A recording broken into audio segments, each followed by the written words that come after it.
Imagine waking up at 4 in the morning, and the walls of your home are shaking. The wind is not blowing, it is screaming. Trees that have stood for decades are snapping like matchsticks. The sea, which was calm just hours ago, is now surging into your street, swallowing cars, furniture, and entire houses whole. You grab your children. You run. But there is nowhere to run to. This is not a movie. This is not a drill. This has happened in the Philippines over and over and over again. And the terrifying truth is, it will happen again.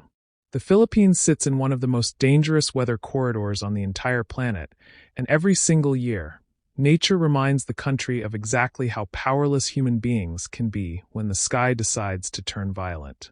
The Philippines experiences an average of 20 typhoons every single year. Out of those, about 8 to 9 make direct landfall on the islands. That number alone should stop you in your tracks. No other country on Earth faces that kind of repeated, annual weather assault the way the Philippines does. The archipelago, made up of over 7,000 islands, sits right along what meteorologists call the typhoon belt, a stretch of the western Pacific Ocean where warm ocean temperatures, atmospheric pressure, and wind patterns combine to create some of the most powerful storms the world has ever seen. Understanding what kinds of typhoons hit the Philippines is not just a geography lesson. It is a matter of life and death. Before diving into the types, it helps to understand what a typhoon actually is. A typhoon is essentially a tropical cyclone, the same phenomenon that gets called a hurricane in the Atlantic and a cyclone in the Indian Ocean. What makes it a typhoon is simply the region where it forms, the Western Pacific. These storms are born from warm ocean water, typically at temperatures above 26 degrees Celsius. As warm, moist air rises from the ocean surface, it cools and condenses, releasing enormous amounts of energy. That energy feeds the storm, causing it to spin faster and faster, driven by the rotation of the Earth in a process called the Coriolis effect. Once wind speeds cross 63 kilometers per hour, it becomes a tropical storm. Cross 118 kilometers per hour, and it officially becomes a typhoon. The Philippine Atmospheric, Geophysical, and Astronomical Services Administration, known simply as PAGASA, classifies typhoons into 5 categories based on wind speed. Signal number 1 is the mildest, with winds of 30 to 60 kilometers per hour. Signal number 5, introduced only in 2020, represents catastrophic winds exceeding 185 kilometers per hour. This classification system was designed to help communities prepare and evacuate in time. But the categories themselves only scratch the surface of the full picture, because typhoons do not behave the same way every time. The type of damage they cause, the way they move, the path they take, and the size of the storm all differ. And those differences determine whether a community survives or gets completely erased from the map. The first major type of typhoon that hits the Philippines is what experts call the slow-moving typhoon. These are arguably the most destructive kind, not necessarily because of their wind speed, but because of how long they stay. When a typhoon crawls across an island at a slow pace, it dumps an almost incomprehensible volume of rainfall in a short period of time. Rivers overflow. Dams breach. Entire mountainsides collapse in landslides. The ground, already saturated with water, simply cannot absorb any more. One of the most devastating examples of a slow-moving typhoon was Typhoon Ondoy in 2009, known internationally as Quetzana. In just 6 hours, Metro Manila received more rainfall than it normally gets in an entire month. The flooding was so rapid and so severe that tens of thousands of people were trapped on their rooftops, clinging to life while the brown water rose beneath them. Typhoon Ondoy killed over 400 people and caused billions of pesos in damage. But what made it particularly traumatic for Filipinos was that it struck Metro Manila, the heart of the country, home to millions of people who had largely felt insulated from the worst typhoon impacts. These were city dwellers, engineers, nurses, teachers, office workers, people who had typhoon plans for their provinces but never thought it would happen in their apartment in Marikina or their subdivision in Cainta.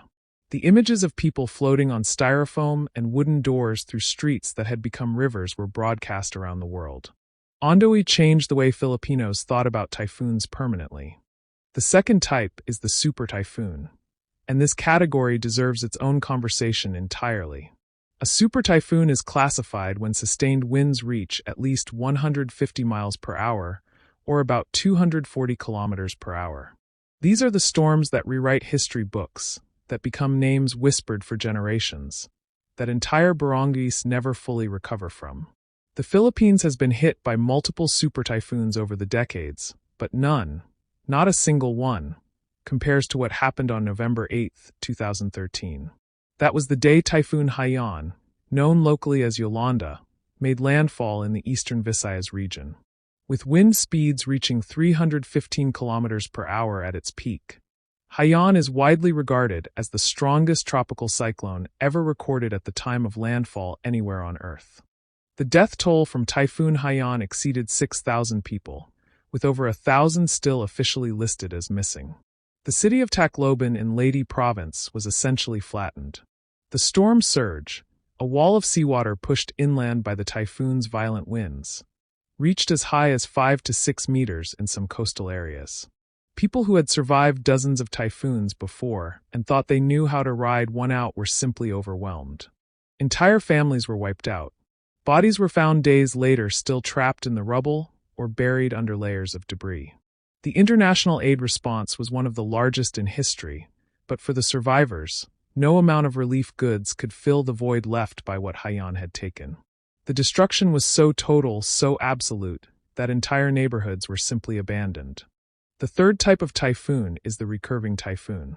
These are storms that initially move westward toward the Philippines, but then suddenly change direction, curving northward or northeastward as they interact with atmospheric pressure systems further up in the atmosphere. Recurving typhoons are particularly dangerous because their paths are harder to predict with certainty. A storm that appears to be heading directly for Metro Manila can suddenly shift and slam into the Bicol region instead. Or one that seemed to be veering away can loop back and strike an area twice. Weather agencies do their best to model these movements, but the margin of error in a recurving storm is wide enough to mean the difference between life and death for communities making evacuation decisions.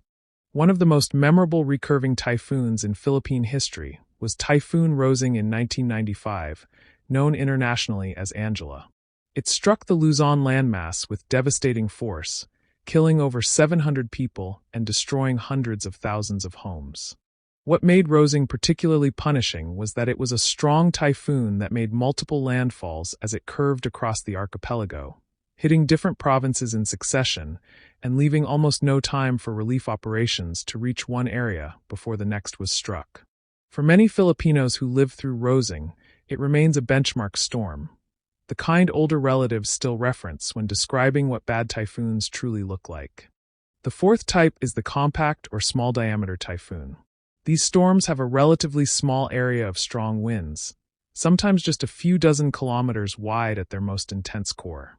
What makes them deceptive is that they look less threatening on satellite imagery compared to the massive swirling systems that dominate typhoon coverage. But their small size means their energy is concentrated in a tight zone. And when that zone passes directly over a town or city, the damage can be catastrophic.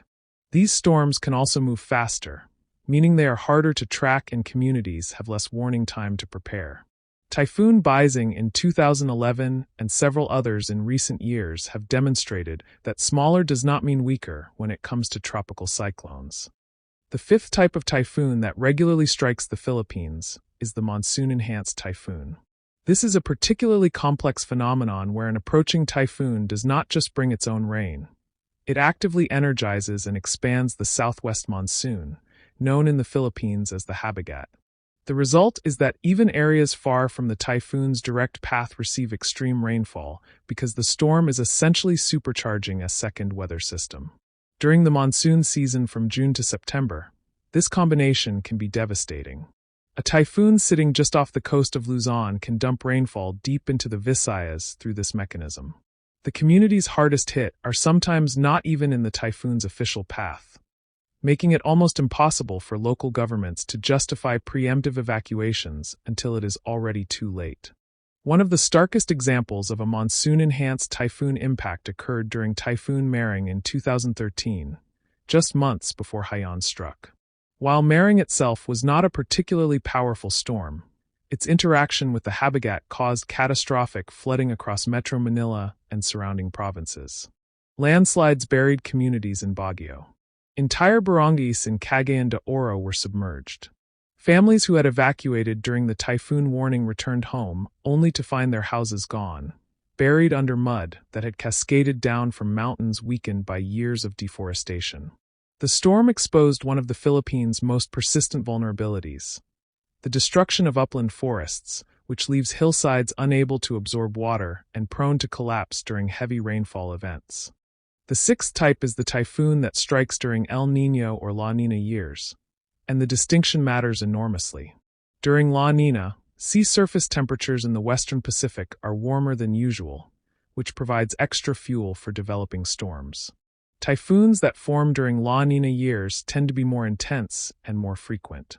During El Niño, on the other hand, sea temperatures shift and typhoons form further east and tend to be stronger by the time they reach the Philippines because they have had more ocean water to feed on. Both climate patterns affect not just storm intensity, but also where storms track and how long they last. Philippine meteorologists have learned to issue different levels of preparedness depending on which phase of YNSO, the El Niño Southern Oscillation, the Pacific is experiencing at any given season. Beyond the types defined by movement or scale, there is also a category defined purely by timing, the off-season typhoon. While the Philippine typhoon season officially peaks between July and October, typhoons can induce strike at almost any time of year. December and November typhoons have proven to be among the most lethal in history, largely because communities are less prepared for them and because the northeast monsoon, which replaces the habitat during this period, interacts with the storms in dangerous ways. Typhoon Haiyan struck in November. Typhoon Yuring in 1991, which killed over 5,000 people in Ormoc, struck in November as well. Typhoon Pablo in 2012, one of the strongest December typhoons ever recorded, devastated Mindanao at a time when the region had barely received any pre-storm warning preparation. Typhoon Pablo, known internationally as Bofa, is a storm that still haunts the people of Compostela Valley and Davao Oriental. Mindanao is not typically a typhoon corridor. It sits south of the main typhoon track, and many of its communities had gone generations without a major direct hit. That false sense of security proved deadly. When Pablo made landfall on December 4, 2012 with winds of over 175 kilometers per hour, the region was simply not ready. The storm killed over 1,000 people, displaced hundreds of thousands more, and flattened banana and coconut plantations that entire communities depended on for their livelihoods. Recovering economically from a single typhoon of that magnitude can take a decade or more, and in some areas, the full recovery never fully comes. The role of storm surge in Philippine typhoons deserves its own deep focus, because it is consistently the single most lethal element of any major typhoon, and yet remains one of the least understood by the general public. When a typhoon moves over shallow coastal waters, the low atmospheric pressure at the storm's center combined with the force of the wind literally pushes the ocean upward and inland. The resulting wall of water can travel kilometers from the shoreline in minutes, at speeds that make it impossible to outrun on foot. In Haiyan, the storm surge arrived before dawn, in darkness, in an area where the terrain offered no high ground. People who ran were still overtaken. Pagasa has since made storm surge mapping a central part of its public communication. But reaching coastal communities with that information in time remains one of the Philippines' greatest ongoing disaster preparedness challenges. The Philippines has also been struck by what scientists call twin typhoons, two simultaneous tropical cyclones that develop near each other in the Pacific and interact through a phenomenon called the Fujiwara effect.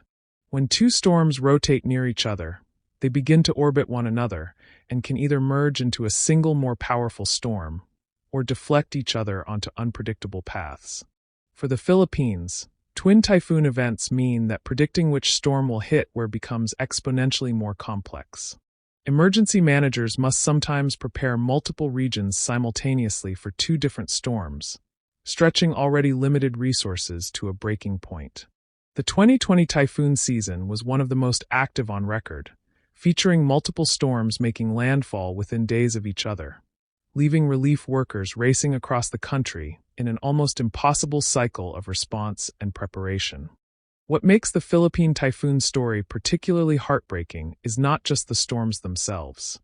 It is the pattern of recovery that follows. The same communities are hit again and again. The same provinces lose their harvests, their homes, their family members, year after year. And yet the response cycle remains strikingly familiar. Emergency declarations, international aid, temporary shelters, promises of permanent housing, and then, as the cameras leave and the international attention fades, a slow, grinding return to the same vulnerable conditions that made the disaster so deadly in the first place. Poverty, informal settlements in flood-prone areas, inadequate drainage infrastructure, deforestation, and a lack of robust early warning systems at the local government level all combine to ensure that when the next typhoon comes, it finds the same communities in the same exposure. The storms change. The vulnerability does not. And yet, within this relentless cycle of destruction, there is something extraordinary about the Filipino people that no typhoon has ever managed to destroy. And that is the capacity to rebuild, to endure, and to keep going with a resilience that has astonished the world time and again. The word Filipinos use is bayanihan, the spirit of communal unity, of neighbors helping neighbors carry their burdens, sometimes literally. After every storm, before the government arrives, before the aid trucks roll in, it is almost always ordinary people helping each other, sharing food, clearing debris, sheltering strangers. Understanding every type of typhoon that has struck the Philippines is not just about cataloging disasters. It is about understanding the country itself, a nation forged in wind and water, repeatedly broken and repeatedly rebuilt, whose greatest strength has never been its seawalls or its storm drains, but the unbreakable spirit of the people who live behind them. Thanks for watching.